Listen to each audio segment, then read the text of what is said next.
گناہوں کی سزا اللہ تعالیٰ دنیا میں بھی دے دیتا ہے، اللہ تعالیٰ آخرت میں بھی دے گا، جس کو چاہے گا معاف کر دے گا. لیکن ایک جرم ایسا ہے جو معاف نہیں ہونا، وہ ہے شرک.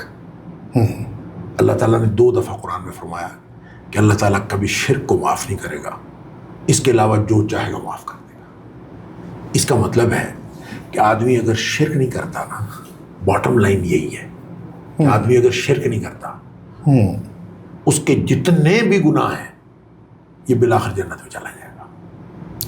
ایسا ہے؟ Yes of course. اگر شرک نہیں کرتا، اگر شرک نہیں کرتا، دیکھیں یہ تو اس کے بارے میں یہ تو قرآن نے کہہ دیا 2 دفعہ آیت کہ ان اللہ لا یغفر ان یشرک بہ، اللہ کبھی بھی اس کو معاف نہیں کرے گا جو شرک کے ساتھ چلا گیا.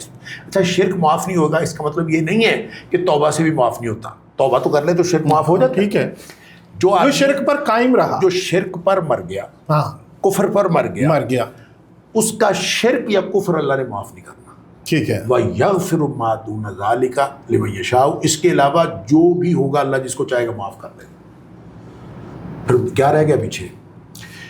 حدیث قدسی ہے. اچھا یہاں پہ ایک میں پلیز آپ سوال کر لیں، میں بعد میں کرتا ہوں. اچھا میں کرتا ہوں. حدیث قدسی ہے، میں بات اور واضح ہو جائے گی. جی ترمذی شریف کے اندر ہے، صحیح حدیث ہے.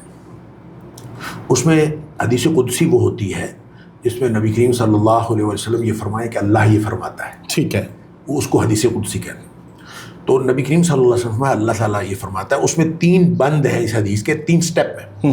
جو اس کا تیسرا سٹیپ ہے نا، اس میں اللہ تعالیٰ فرماتا ہے کہ اے ابن آدم، اگر تم میرے پاس اس حال میں آئے، لو اتیتنی بقراب الارض خطایا، اگر تم میرے پاس اس حال میں آئے کہ زمین بھری ہوئی ہو تیرے گناہوں سے، بقراب الارض خطایا، ساری زمین تیرے گناہوں سے بھری ہوئی ہو، وَأَتَيْتَنِي لَا تُشْرِكُ بِي شَيْئًا، لیکن تو اس حال میں میرے پاس آئے کہ تو نے میرے ساتھ شرک نہ کیا ہو، کسی کو شریک نہ ٹھہرایا. اللہ تعالیٰ فرماتا ہے میں سارے گناہ معاف کر دوں گا، ولا ابالی، اور مجھے کوئی پرواہ نہیں ہے، میں سارے گناہ معاف کر دوں گا. اس کا مطلب صرف یہ ہے کہ انسان اگر شرک نہ کرے، شرک کا مطلب یہ ہے کہ وہ ساری باتیں، یہ بہت ہی اہم معاملہ ہے جی توحید والا. اور شرک کے بارے میں نبی کریم صلی اللہ علیہ وسلم نے فرمایا کہ یہ چیونٹی کی چال چلتا ہے. اتنی خفیف چال اس کی ہوتی ہے کہ شرک انسان، جیسے چیونٹی انسان کے اوپر چڑھ جاتی ہے پتہ ہی نہیں چلتا کب چڑھ گئی، اس طرح شرک جو ہے چیونٹی کی چال چلتا ہے. اس لیے نبی پاک صلی اللہ علیہ وسلم نے جو میئرز بتائے، جو قرآن پورا توحید کے اوپر ہے، حدیث ہیں صحابہ کا، پورا ہمارے پاس ایک پورا توحید کا.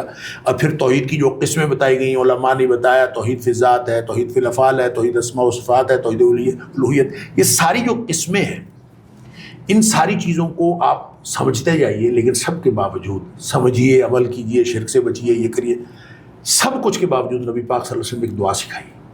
آپ نے یہ دعا کرتے رہا کریں، اللہم انی اعوذ بک من ان اشرک بہ شیئا اعلمہ واستغفرک لما لا اعلم.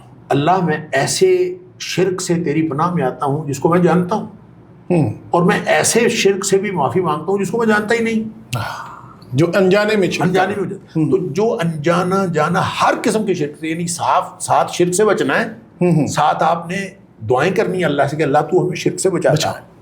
اگر تو کوئی شخص اس طرح سے ہے، شرک سے بچا ہوا ہے، تو اس کی تو بالآخر مغفرت ہو جائے گی. دیکھیں نبی پاک صلی اللہ علیہ وسلم نے فرمایا کہ جس کے دل میں ایک رائی کے دانے کے برابر بھی ایمان ہے وہ جہنم میں نہیں جا سکتا، اور جس کے دل میں ایک رائی کے دانے کے برابر بھی تکبر ہے وہ جنت میں نہیں جا سکتا.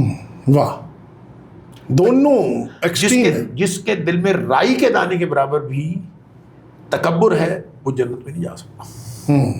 لہذا اس کا مطلب یہ ہے کہ اگر کوئی شخص اللہ کا ہو، اللہ کا ہو، واہ واہ، باغی نہ ہو، باغی نہ ہو، منکر نہ ہو، بس اللہ کا ہو، جتنی مرضی غلطیاں کر لے، معافی اسی سے مانگے نا، یا اللہ میں تیرا ہوں تو مجھے معاف کر دے. اچھا کسی اور کے در پہ تو نہ جائے.